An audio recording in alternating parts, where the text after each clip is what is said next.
Сәлеметсіңдер ме балалар? Сауатташу сабағымыз басталды. Бүгінгі сабақта бір-бірімізді тыңдаймыз, ұйымшылдық және белсенділік. Тамаша, жарайсыңдар. Балалар, сабағымызды бастамас бұрын біз сендермен конверт сұрақ әдісі арқылы өткен әріптерді қайталап өтеміз. Ал бастайық. А дауысты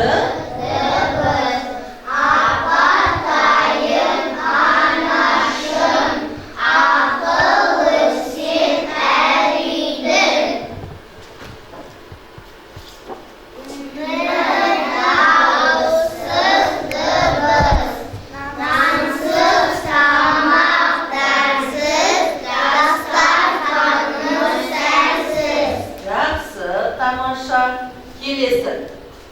Л дауыссыз дыбыс, кішкентай аңлап, шаршамайды ол бірақ. Жарайсыңдар балалар. Ендеше балалар, қазір мен сендерге жұмбақ жасырамын.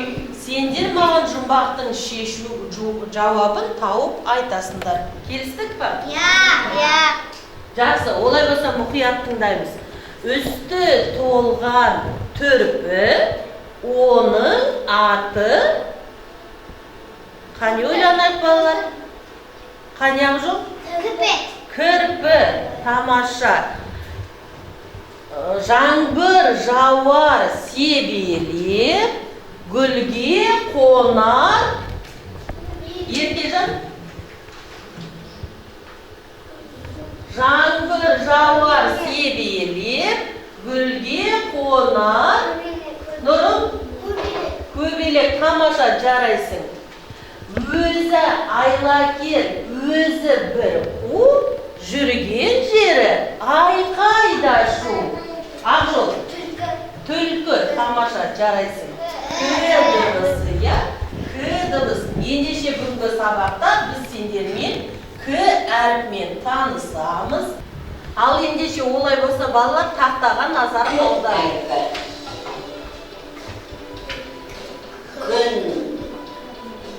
Күн. Келген.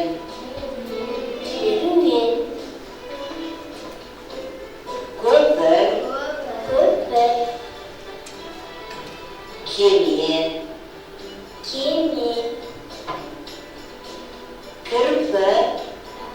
Кірпі. Күшік. Кемпір болсам. Көбелек. Кесе.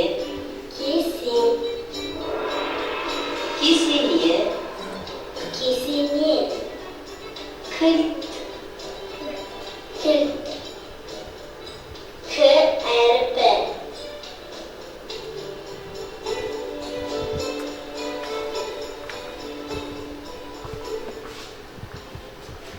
Балалар, біз сендермен қандай әріппен таныстық? К әріппен таныстық.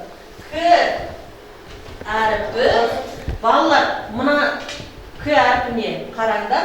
К әріпінің баспа түрі, К әріпінің жазба түрі. Ендеше балалар, қазір мына үш сөзді оқып шығайықшы.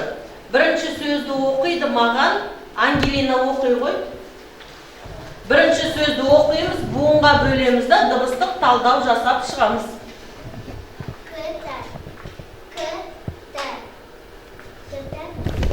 Екі меңнен құралады. Жақсы. Дыбыстық талдау жасаймыз, Ангелина.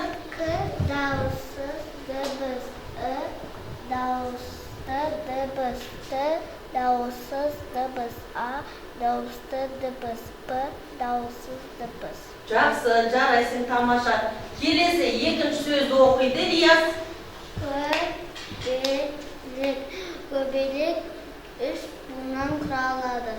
Жақсы.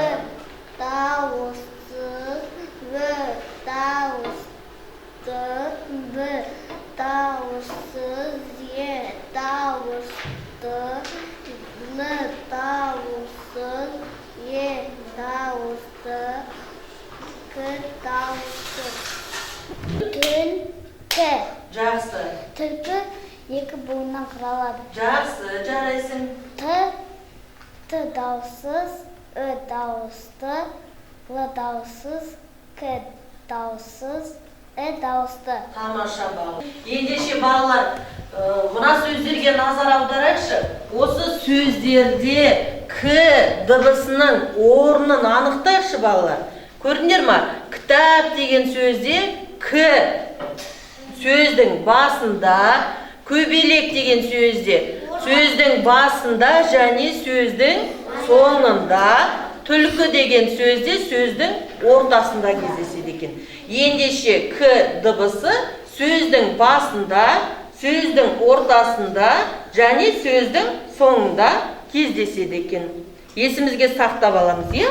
Енді балалар, қазір біз сендермен адасқан буындар ойынын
балалар, қазір біз сендермен дәптерімізді ашып, дәптермен жұмыс жасаймыз.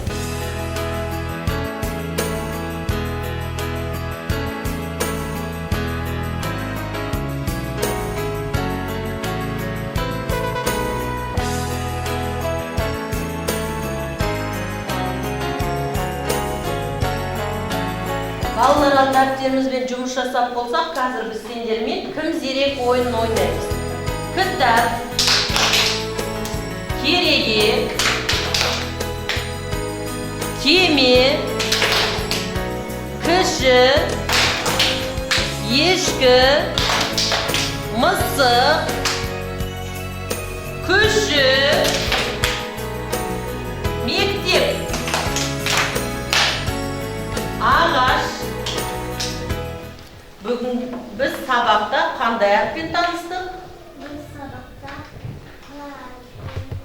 Тамаша, жарайсың. К дыбысы сөздің қай жерінде кездеседі? Сөздің басында, ортасында.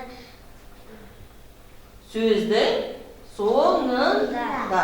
Тамаша.